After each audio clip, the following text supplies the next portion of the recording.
วอนนั่นตัวเป็นอย่างเดี๋ยวนี้คือไว้หน้าบึ้งตึงตลอดแท้โอ้ยเฮาละอุกใจนะเพิ่นช่วงนี้ก็รู้สึกว่าตัวเองอารมณ์ก็หงุดหงิดพัวก็กลับบ้านเลิกบ้านดื่นบ่ฮู้เสร็จจังไดนะโอ้แบบนี้ต้องได้หาตัวช่วยได้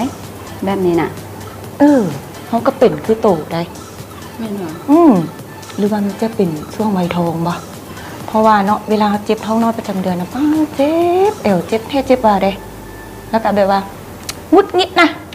อารมณ์ทางเพศก็บ่ค่อยสิมีหั่นล่ะเขาก็เป็นคือกันเป็นแบบนี้บ่ได้เฮาต้องหาตัวช่วยใจเฟเต้ซอยทันใดปัญหาภายในต่างๆของทานหญิงจะหมดไปเพียงแต่ทานไว้ใจผลิตภัณฑ์ใจเฟเต้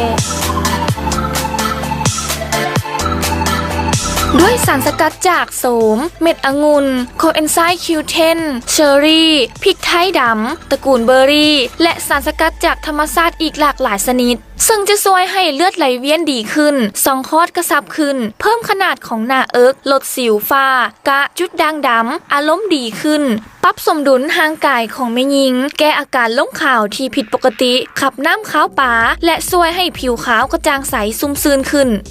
พวกเขาเลือกใจเฟเต้